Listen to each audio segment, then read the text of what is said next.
Hello, ladies and gentlemen. My name is Dan Carter. I'm the state representative for the 2nd District. I serve Bethel, Reading, Danbury, Newtown. And I'm here today just to share with a few things with you about what's happening in the legislature this year.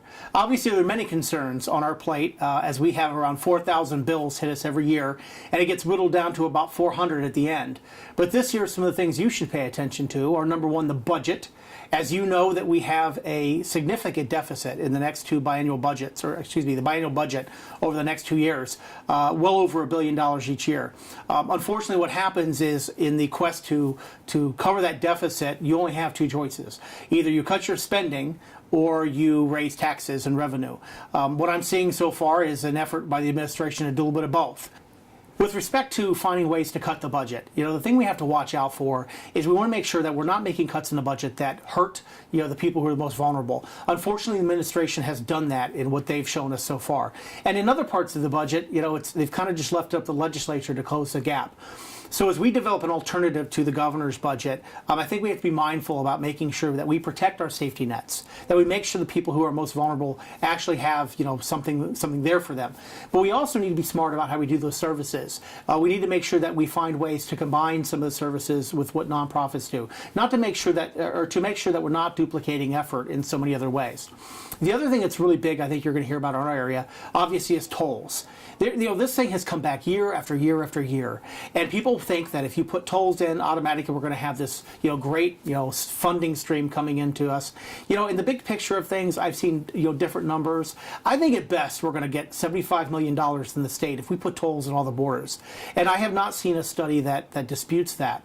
The bottom line is, especially in our area, in Western Connecticut, if we put a toll in Danbury, our economy relies so heavily on what happens over in New York. You take a drive through the mall over in Danbury, and you look at those license plates, you're going to find a ton of people over there from New York. So we have a lot of people who go back and forth on our border.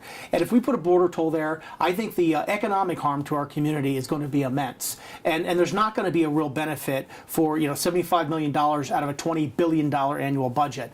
I just don't think it makes common sense. I think it's a political move that a certain group of people want it.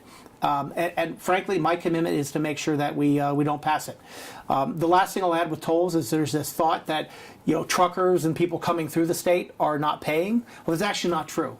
Truckers, actually, anybody who does a long haul through the state actually pays a tax, and Connecticut is actually one of the highest. So we are making sure that we're getting money from the people who are using our roads for commercial interests. Also, one of the things coming up just recently in our area is gambling. As you know, there's been a talk from the majority that they want to put forth a bill that will allow an expansion of casinos in the state of Connecticut. Frankly, I don't think it's a good idea. If you look at the casinos as it is, we might get somewhere about $450 to $600 million in revenue, again, out of a $20 billion budget. And the problem is, I think that comes with a cost too.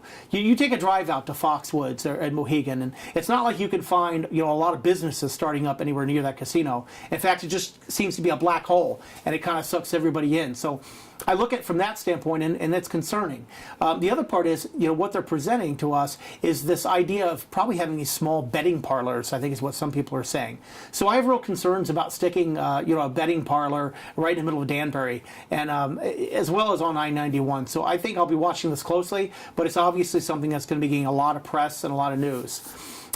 Finally, I would say transportation is going to be a huge issue. We've talked about this. The governor has come out with a transportation plan. The problem is he didn't tell us how he's going to pay for it. He left it up to the legislature again. But it's interesting, the Republicans actually came forth early in the session and put together a strategic plan on how we can do some of these things to improve our infrastructure and improve our transportation. So the fact that the governor is leaving it in our hands may actually be a good thing. Hopefully we can keep it that way, and if we put forth a good plan, hopefully we can work with them and make something happen. And again, thank you very much for the opportunity to serve you in this legislature. I'm glad to be a representative in Hartford. I'm trying to be open as I can with my time, so please make sure you reach out and contact me. Either get me through email at dan.carter@housegop.com.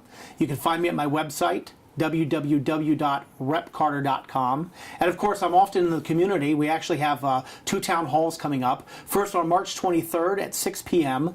at the library in Bethel. We're going to have a town hall meeting where it's your chance to make sure that you can talk to me. And of course, we're going to have one in Reading the very next night on the 24th at the town hall there. It'll be at 6:30 p.m. So hopefully I'll be able to see you out in the community. Thank you again.